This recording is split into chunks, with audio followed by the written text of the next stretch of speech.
appreciate you being here.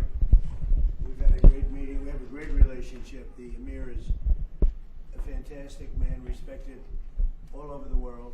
Prime Minister likewise. But we have to go to the Emir first. Do you agree, Mr. Prime Minister? But highly respected people, great people. And we work very well together. We have our deal done with Iran, and it should be successful.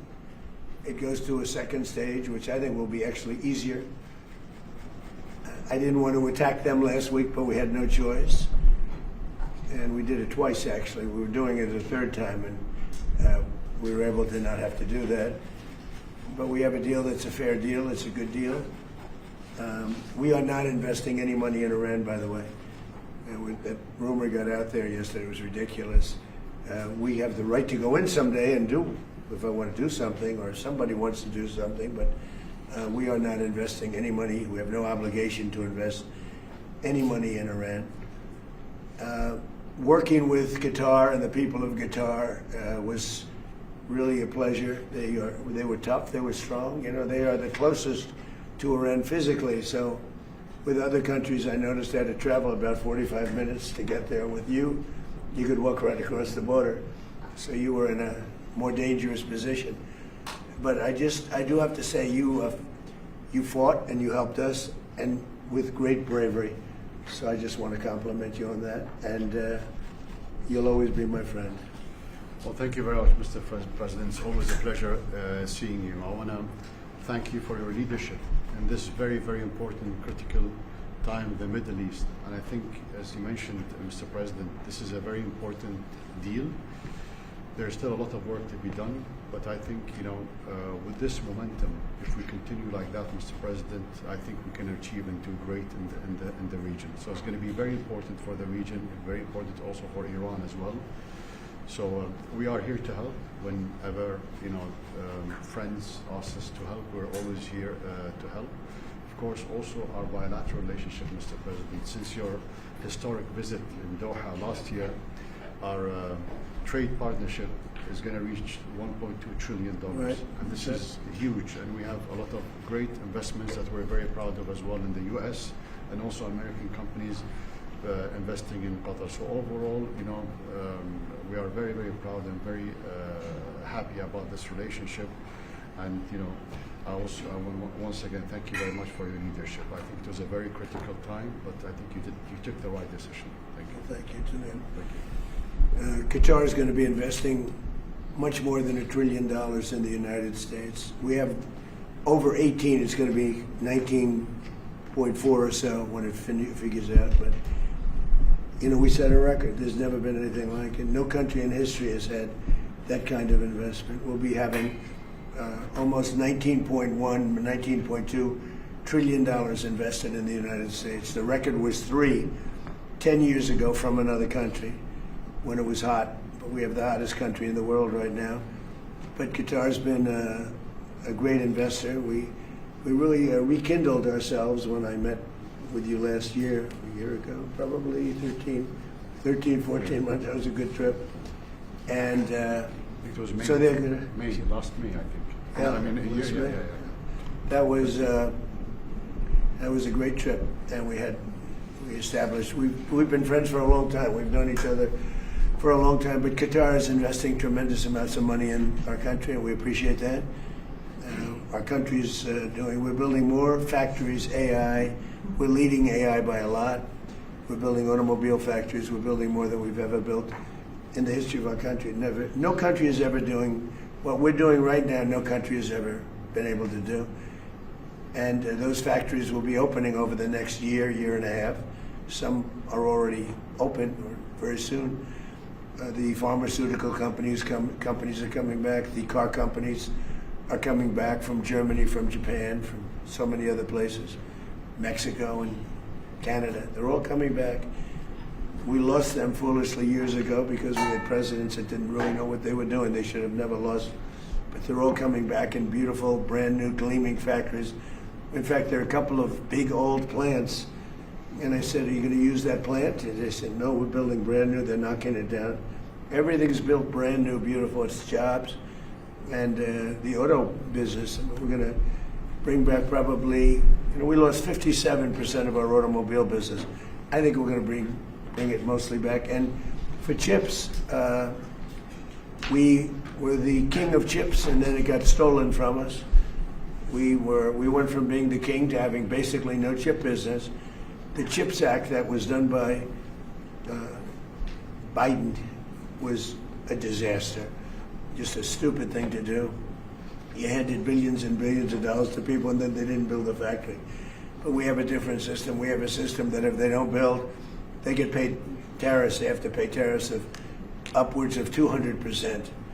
They don't have to pay anything for a little while, but if they don't get their plant built, and we would have, I think, 50% of the chip industry by the time I leave office, so maybe more. They're building mostly coming out of Taiwan, but they're building, and a lot of them, for whatever reason, in Arizona, Texas. But we'll have 50%, maybe more than that, of the chip industry. We're going to have, we'll be making almost all of our pharmaceuticals, and likewise that.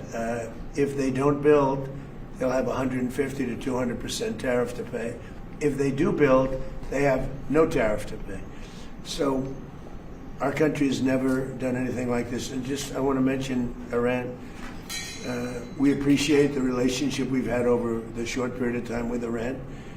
The primary thing, it's, we can talk about the Iran deal all day long. We're not investing any money. We have the right to if we want, but we're not investing any money. We didn't pay for it like Obama did. He paid billions of dollars. He paid $1.7 billion from an airplane, all green cash. It was crazy. I watched that. I couldn't believe it. But the one thing that's happening that's of note, frankly, the only thing that really matters to me, is Iran will never have a nuclear weapon. And it says it loud and clear. They're not going to develop it. They're not going to buy it. They're not going to do anything with it. And if they do, they suffer unbelievable consequences. Not just a little bit like, I won't even tell you the consequences, but the consequences are the ultimate consequences. And with that being said, I hope we have a very good relationship. But the biggest thing is they will not have a nuclear weapon. And that's the reason I got in, and that's the reason I agreed to sign. And we originally had, Marco was with me, and they originally wrote that we will not develop a nuclear weapon. I said, no, you're not going to develop it, you're not going to buy either. So we have, that took another couple of days of time. Everything was, it's ridiculous, but so we they will not develop, purchase, buy, or any other thing. They're not going to acquire a nuclear weapon. If they do, all hell will rain down on them. And they're not going to do that, Now, you talk about regime change. I never cared about regime change. It's never a part, but I guess you have regime change because you know better than anybody. The first group, they're all dead. The second group, they're dead. A part of the third group is gone. And we're dealing with people that I think are very rational people. I mean, they were nice to deal with. They were strong people, smart people. I think actually they're smarter than the first and second group. But they're not radicalized, and they're, looking to help their country. So, again, I don't believe the regime change. I've watched regime changes for years. They never work. It has to just happen. I can tell you this is a country where the emir is so respected, and the prime minister is so respected by the people, and that's the way a country should run. It should run out of respect, not of fear. As you know, at least 42,000 protesters were killed in Iran. Killed. They were protesting. The wrestler, they had the big event at the White House the other day, the UFC, and they were all talking about he was a great fighter. And he was hung with his two friends because he spoke something about their regime. It's tough stuff. So we're very happy that we're involved.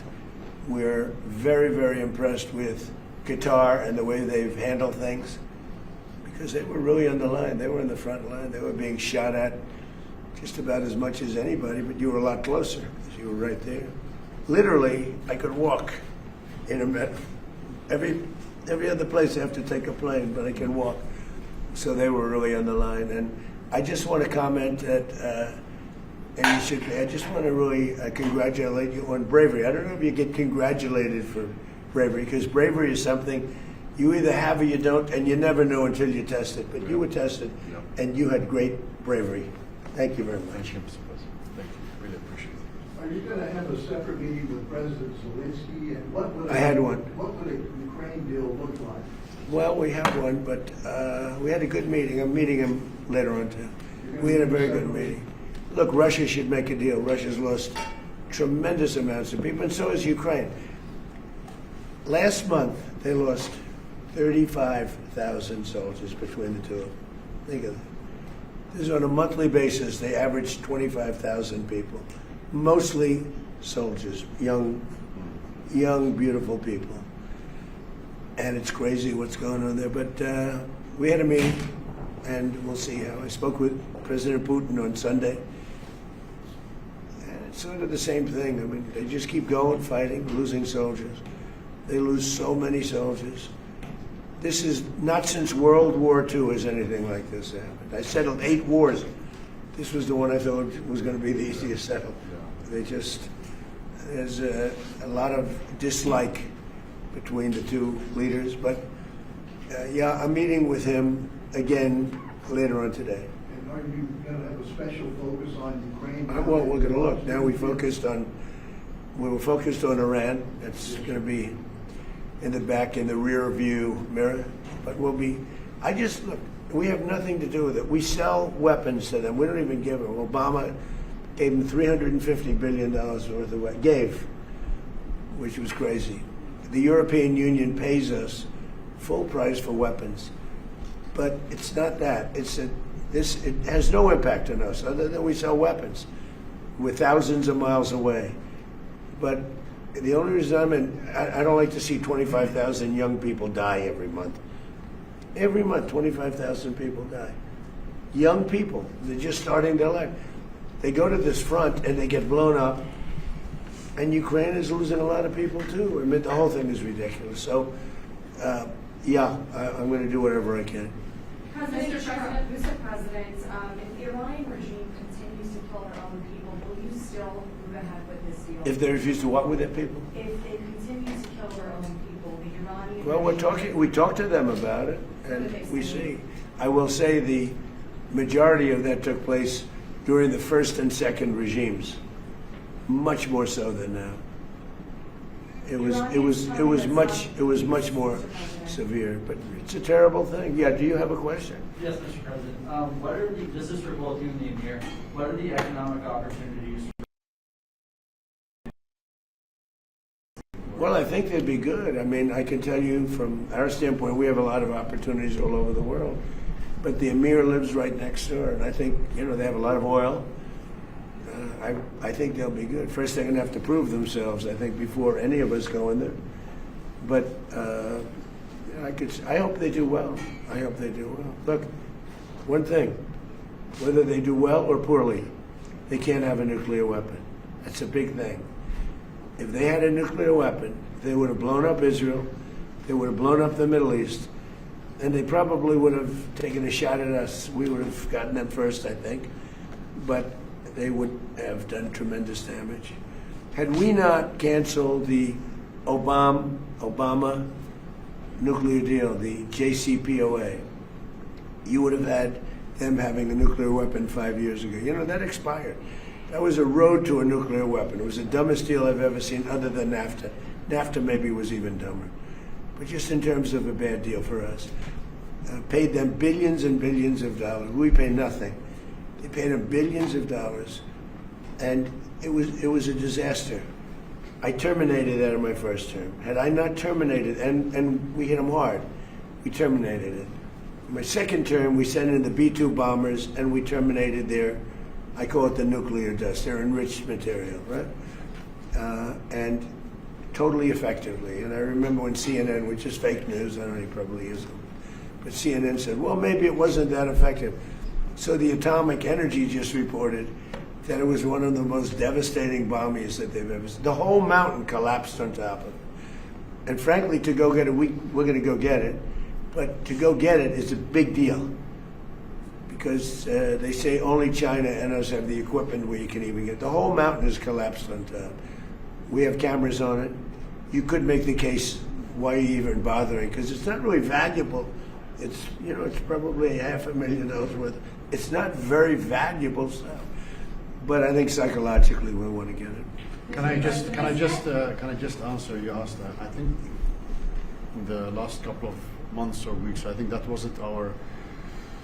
We were not interested in, you know, what are the opportunities, economical opportunities in Iran. Our interest, both of us, was to first of all to find a deal to stop this war. This is our main target. But looking at the economy and the opportunity, I'm sure there are going to be huge opportunities. And you know, as long as I said, this is a very important momentum to keep working like that to reach, let's say, the final deal. After that, Iran will be, you know, of course, open for any kind of investments, and I'm sure there are going to be huge opportunities.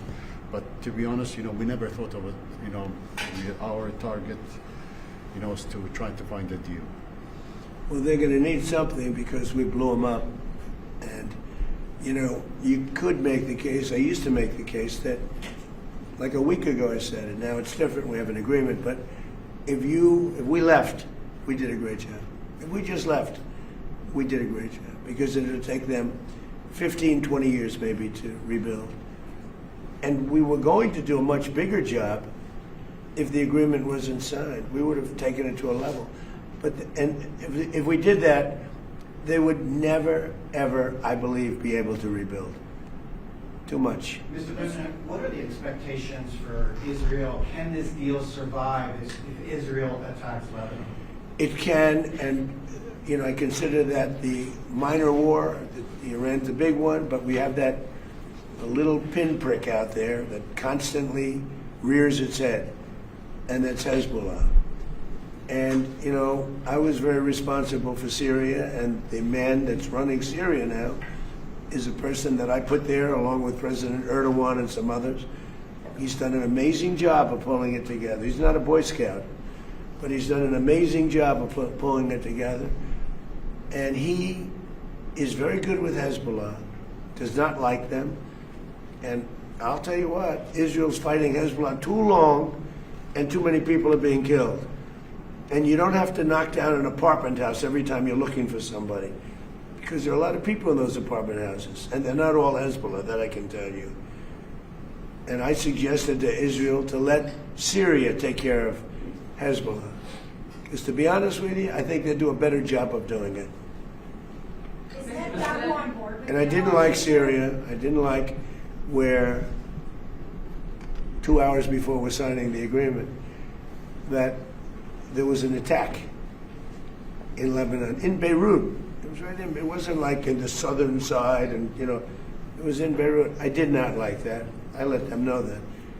I didn't like it, not at all. But I think that Syria, you know, he's pulled that country together amazingly quickly. He's very capable, and he's been very good for me. He's protected everything that I've asked for. He's done. And if Israel can't do the job without killing everyone else, he'll do the job. Syria will do the job. Are you frustrated with Netanyahu, sir? No, we had a great relationship. We're talking about some end details. I didn't like that he did an attack based on there was a very minor little thing with some drones that were released, and he ends up doing I saw that attack. I saw where that bomb went. Did you see what happened? That was a vicious, that was too much.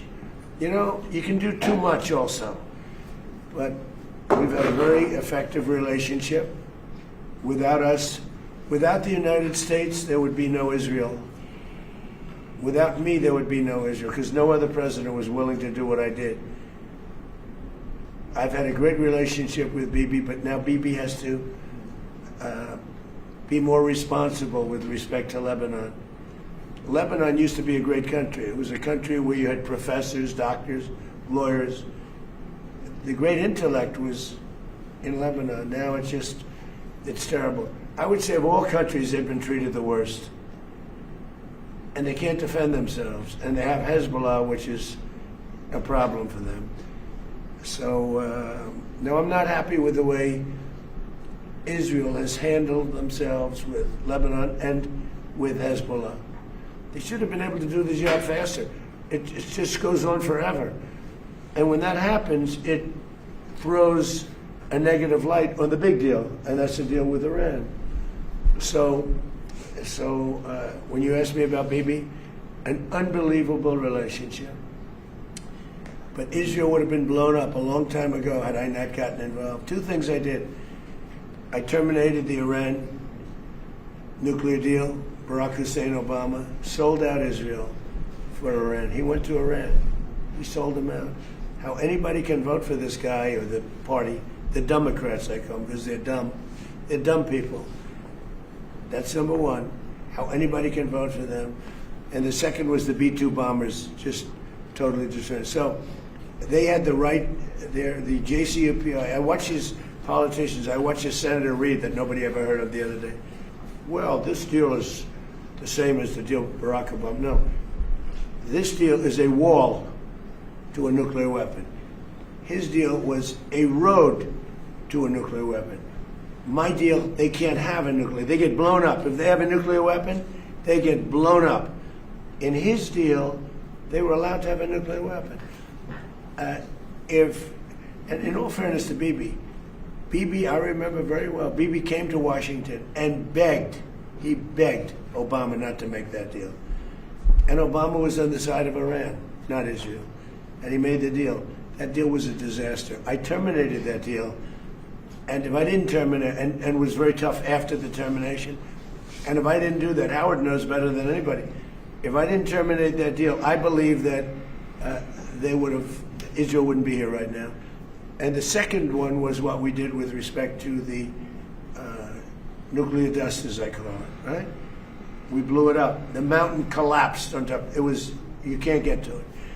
And they were 2 weeks away from having a nuclear weapon. And if they had a nuclear weapon, they would have used it on Israel, and I hate to say it, and probably the rest of the Middle East, because they had all those missiles aimed at the Emir, at Saudi Arabia, at UAE, at Kuwait, at Bahrain. I mean, the biggest surprise in this whole thing, I didn't think you guys would, I thought he would aim at Israel, but he didn't aim at Israel, much less. He aimed at your countries. And actually, that was a mistake for them because it brought us, these countries, in particular the 5 countries, it brought us, I mean, he even hit Turkey once. I never understood it.